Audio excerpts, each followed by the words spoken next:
Today is a dark day. Just mark it on your calendar. May 23rd, 2024. These are Jujutsu Kaisen spoilers. I'm going to keep it very brief because I know a lot of people don't care. But, skip like 45 seconds from now if you don't want to get spoiled. It's fucked up what they're doing to me. Chapter 261. No, you can't do that. I refuse to accept that Gojo's dead and that he's gone. Okay? Yuta may be in his body right now, but if you guys remember in Shibuya, when Gito's body was taken by Kenny, he grabbed his own neck. So I still have hope. I'm not losing the copium. Alright. But enough about that. I'm just depressed. I really feel like I lost a friend today. My heart is heavy. But doesn't matter. It won't stop me from going to the gym. So today is back day. And if you're familiar, back day is probably one of my favorites right now. And it's simply because I can ego lift a lot more today. And when is was that Japanese that slipped out? Fuck. Anyways. What the fuck was I saying? When I say ego lift, I don't mean throw on 4 plates on barbell row and then I don't know if you guys are familiar with Big Lenny.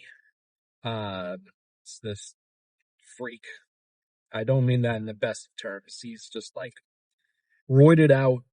He has the biggest bloated belly I've ever seen in my life. He doesn't look human. All the love to him though, of course. But he'll throw on all these plates for barbell row. And then, he's practically standing upright. I wouldn't even call it a shrug. And he'll go, "Doi, doi," for every rep. It's crazy. So, I'm not talking that level of ego lifting. But throwing on enough weight to where, you can talk about optimal lifting, hitting the perfect 45-degree angle and holding at the point of contraction and slowly going back on the eccentric and whatever. I'm not too into that. I like just throwing around some heavy weight with moderately good form. The form is good enough to where I'm digging myself into a hole right now. It's good form, but there's a little movement. You're not super stiff. You're not too worried about being off by a couple degrees. So I'm really feeling barbell rows today. Maybe it's because I watched Big Lenny do that one, but I am really feeling it. So probably going to start off with after warming up, some heavy barbell rows, followed by, the world's my oyster. I could do lat pull downs, cable rows, pullovers.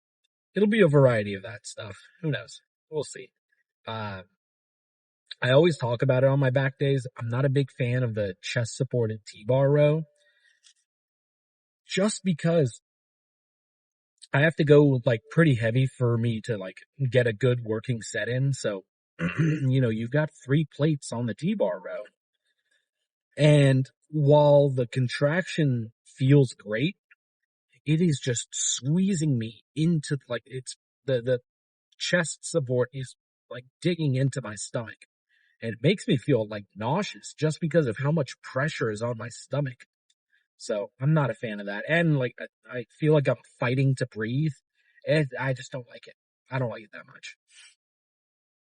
I could do a standing non-chest supported T-bar row, but I just don't want to do it. I don't feel like doing it. I think there are better movements that I'd rather do. But after back, we'll do some rear delt. So that'll probably be any variety of any form of rear delt fly or maybe some face pulls. With face pulls, I really like getting a bench, setting it up under the cable machine and throwing on some D handles and lying down and pulling it. Because I don't really have to worry about trying to balance myself or stabilize my core. It really does isolate the rear delts. So I'm a big fan of that. I was doing them not too long ago, and I had this older guy come up to me. He was like, "Hey, what are you doing over there?" I was like, "Oh, I'm doing face pulls, but just lying down." And I explained my reasoning for it. He was like, "Huh, I never thought about it like that. I'm gonna have to try that." I was like, "Hey, man, tap in." So looking forward to it. I am you know what? I forgot to consume a pack of Welch's gummies. It's only like 60 calories and it's like 20 something grams of carbs. And I like to have that before the gym because, while I'm cutting, I don't consume many carbs. I think I might have like 40 or so grams running around in me right now. So it'll be all right. That's enough. And I am well hydrated. I've been drinking water all day. Um, road closed. Okay. They're still doing something up here. Um, well rested, of course. And, yeah, I think it's going to be a really good back day. After I'm done with my back day, uh, got a little family vacation to get to. So that'll be fun. Holy shit. This guy almost ran me off the fucking road. What the fuck? It was like a utility truck. He was just in the middle of the fucking road. Oh my God. I'm telling you, every time I record these fucking videos, something happens. That kind of pissed me off. I'm not gonna lie. I'm kind of angry about that. That's fucking stupid. These people don't know how to fucking drive. Ugh. Anyways, I'll shake it off. Shake it off. Um, that like completely threw me off my train of thought. Um, but well rested, carved up, hydrated, all good conditions to have a really good back day. What else is there to talk about? Hmm. Hmm, hmm, hmm. How are you guys doing? Have you been consistently going to the gym? Have you been skipping your leg days? Uh, I was, I had a nice little conversation with a buddy of mine at the gym not too long ago. And we were kind of talking about the whole ideology of skipping legs. And he was playing devil's advocate by saying, like, yeah, it sucks that people skip legs, but wouldn't you agree that it's better that they come to the gym consistently, but skip legs, as opposed to not going at all? And I do see the validity in that argument. Oh, it's a Google streetcar. Um, but I think you're kind of missing the point of like consistently working out if you're actively choosing to skip legs. Because I think a big part of consistently working out is having that discipline of like, you know, being able to consistently go, getting enough sleep, staying hydrated, and everything associated with the gym. So if you're so willing to like intentionally skip leg day, I think you don't have that like discipline down. Um, and I think that'll be more of a detriment to you, not just because you're skipping legs, but because you're not training yourself to have that like mental fortitude to be able to endure something that's uncomfortable, because I think that's kind of the point of the gym. It, like, I love lifting, like the pump feels great. I love like the movements and stuff. But if you're actively skipping legs because it's uncomfortable, then odds are you're not lifting to a like good level of intensity. And if you're not taking your workout seriously like that and you're not really pushing yourself, then what's the point? At least that's my idea of it. So I don't know. Something to think about. And on that same vein, I wouldn't want to lift and have like a, really beefy, diced upper body and then have chicken legs. I think it's more impressive to see somebody who is well proportioned but not as big compared to somebody that has like a really beefy upper body but then nothing for legs. But that's just personal preference, I guess. But we're about to make it to the gym here in a minute, so I don't know if I'm going to record in there just because it's 2 PM. It's probably going to be busy. Don't really feel like putting people in any awkward positions here. So I'll see you guys when I'm in there. Oh my God. That was an insane lift. The likes of which may belong in a mental hospital. Like, oh. So just to give you a little rundown on what was done. After warming up, I did 3 sets of barbell rows, 275 for like 12, I want to say. 12 good reps, and then like 2 scrappy ones.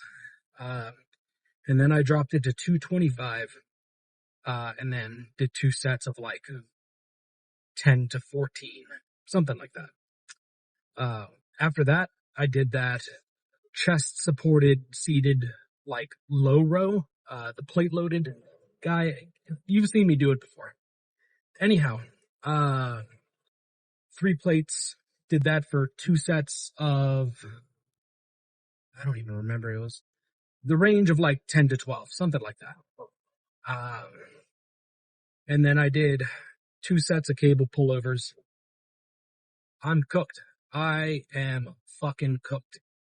My back is so fatigued and pumped up that like, even like moving my neck around, like it's not like one of those like chiropractic care, like I fucked up my neck type sorenesses. It's like just every muscle, the teres major, minor, lats, traps, everything is cooked. So like everything is so pumped up and like fatigued that like I can feel it. And then I did like 5 or 6 sets of rear delt stuff. I did like 4 of those lying face pulls, and then 2 sets of dumbbell, rear delt flies, whatever. Fucking great. Everything looked good. I'm seeing a lot more definition, like along the front side, like here, because the fat deposits on my chest are kind of melting away. So the more of that disappears, the more of my lat I can see from the front. And that's not something I've ever really seen on my body. Because you got to keep in mind, I've been fat my entire life, like since I was a kid. This is the leanest that I've ever been, and certainly the most muscular. So it's really cool to keep seeing all of these differences. I know I go back and forth about like, oh, is the cut working out for me given that the scale isn't changing much? But I don't know. The more I think about it and the more changes I see, the more I'm convinced that I'm doing something right. So it does suck that the cut is taking this long, but that's kind of the nature of it. Like, if you go on TikTok or anything, and you'll see these posts if you follow a bunch of like fitness pages and all that, but you'll see things of like, it's a really fat guy, and it has like a timestamp of like 2021. He's super fat. Like, I get that. That's an aggressive way to put it. he has a lot of excess body fat. So it says 2021 excess body fat. He's just getting into the gym, whatever. And then it'll be like a slideshow. And so you'll see that from 2021. And then the next slide is like today, like 2024. And the guy is like pretty shredded. And that's fucking cool. I love seeing shit like that. But I think people kind of gloss over the fact that this dude was consistently working for 3 years. 3 years of straight cutting, or I mean, I'm not going to speak for them, but like eating at a deficit, consistently working out, like it takes a fucking while. Because not only do I have to worry about the body fat that I have, but after that body fat is gone, where do you think all that skin's going to go? And I don't have a lot of like, thankfully, like when I'm at my like peak fatness, it was relatively like evenly distributed to the point where like, I think the only spot that I'll have problems with loose skin is my stomach. Because when I was like really fat, if I was wearing pants with a belt, my stomach will cover the belt buckle, or it would. So there is gonna be some excess tissue, like even now, like I can like pull the skin and like feel the skin. So I mean, there's a lot of factors associated with losing a significant amount of fat. And all the while, I'm trying to maintain all the muscle mass that I have. So it's a very, I won't say strenuous, but it does take a lot of commitment and it does take a lot of thought. It's not something that you can kind of freeball. I have to be careful with my macros, ensure that I'm getting a lot of protein so that I can maintain the muscle that I have, keep the carbs on the lower end so that I can make sure I don't build up any more glycogen stores than I need to. Yeah, man, it's something. I'm not going to say it's hard. The hard part isn't doing it. It's doing it like consistently for a very long time. And while I'm kind of rambling about it, I think another factor that people don't really talk about is the idea of, how do I even put it? I'm genuinely losing my train of thought right now. But, God, what the fuck was I going to say? I promise it was like a monumental, like, I missed my turn. It was a monumental thought process. It was actually it was a good point. Fuck. I don't know, man.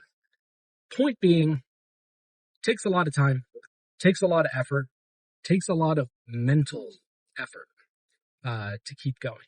So if you're kind of in the same battle where you are cutting, I remember my point. So as you get into the gym and you start lifting and you start associating yourself with lifters and you buy a bunch of gym merch and stuff, there's kind of like a mental block that I kind of had where it still comes up every now and again, but it's not as bad. But it's the idea that like you associate yourself as a lifter, like you consider yourself a lifter, but to the outward like spectator, you don't appear to be a lifter. You just look like a random dude. And the negative aspect that I have is that I do all this shit. I do everything that a bodybuilder does. You know, tracking macros, lifting heavy, or lifting consistently. I do all that. I do everything a bodybuilder does, but I wouldn't consider myself a bodybuilder simply because if I grab the average Joe and I tell him, hey, look at me, what do you think? Their first thought isn't going to be, oh, dude, you look like a bodybuilder. No, it's going to be like, oh, you look like a dude. You might be a little bigger, but you don't look like a bodybuilder. And that's kind of one of those like mental aspects that I kind of struggled with. Kind of kept me from being as motivated or excited for the gym. So I don't know, gather what you will from that. It's just kind of one of those thoughts that I had. But I mean, the more you do it, the more you keep going, you'll get there. You'll fucking get there. And don't let mental blockades like that stop you either. If you are doing everything that a bodybuilder does, but you don't necessarily look like a bodybuilder, fuck it. It doesn't matter. As long as you're doing it, you're going to get there. So call yourself a bodybuilder. It's not hurting anyone. The only thing that's going to happen is it's going to help you stay motivated. So put yourself in a camp, stick to it. But I just made it to CVS. I got to pick up some vitamins. But we got arms tomorrow. Yeah, not too much else left to say. But I'll see you guys tomorrow for that.